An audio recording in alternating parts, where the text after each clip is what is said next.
Hey everyone, welcome back to the B-Movie Bunker. Today we're looking at the 2017 film Death Race 2050. Brought to us by G.J. Edrinkamp. It's a redo of the original classic Death Race 2000. What we have is the world is overpopulated, or especially America is overpopulated. And in order to deal with this overpopulation, why not commercialize the removal of some of the excess population? And we do this by having people race across the country in their cars that are made to kill people. And you get points for running over people, different points for different people you run over. All this while, there's also this kind of like revolution type, underground group going on trying to, overthrow the current government.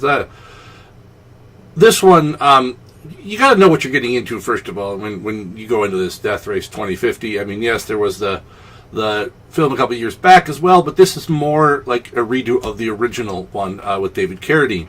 You do have Malcolm McDowell, who has a small, but I think he serves his role quite well in this. And you have Manu Bennett, who, when you see him, if you don't recognize the name, you'll know him when you see him. He's been in a lot of stuff, particularly also as Slade Wilson in the Arrow TV series. He plays Frankenstein, who's kind of like the anti-hero. Or hero, whatever you want to call him, of this film.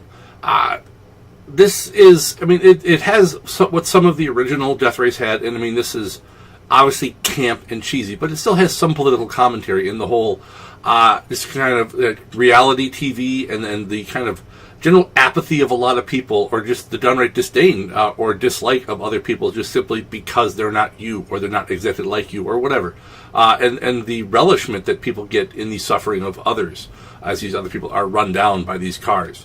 As well as the whole competitive sports type thing that, American culture, and not just American culture, but, human culture has none of that competitiveness in sports and whatnot, and this plays all into that. And I think you do a pretty good job with it, but at times it tries a bit too hard. My scale of 1 to 10 is this is a lot like a lot of reality TV, where there are good bits interspersed throughout the whole film. Overall, it's not bad. It's fun. I enjoyed it, but there are parts where it's obviously trying too hard to get its point across, or to do different things to shock and whatever. Some of the CG blood and stuff was a little, I'm like, I understand you want to be over the top, but I like my over the top being practical effects. When I actually see, like, the geyser of corn syrupy blood spraying up through the air, as opposed to lots of CG stuff. I'm not a big fan of CG violence, for lack of a better term. It looks way too fake. Even in something campy like this, it just looks so hideous. It's like you're taking the cheapest, easiest way out, which I understand they have a budget, but how much does corn syrup and food coloring cost? But like I said, it's a decent movie if you know what you're getting into. If you go in having seen some of the Death Race movies, you should not be surprised that this is corny and cheesy and campy. And if you can accept that, you should enjoy it for the most part. There's some interesting little bits with Frankenstein and his main competitor, Jed Perfectus.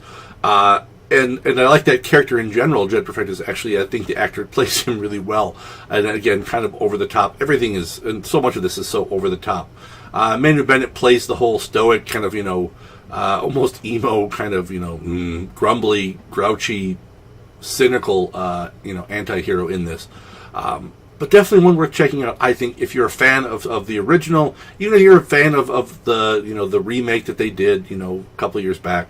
I think this one, accepting it for what it is, this is kind of a direct-to-video film, and it's going to be corny, it's going to be cheesy, it's going to be, in some ways a little cheap, but that's some of the appeal of some of these films, and check it out. That's all I've got for this one. Until next time, stay safe out there in the wasteland, folks.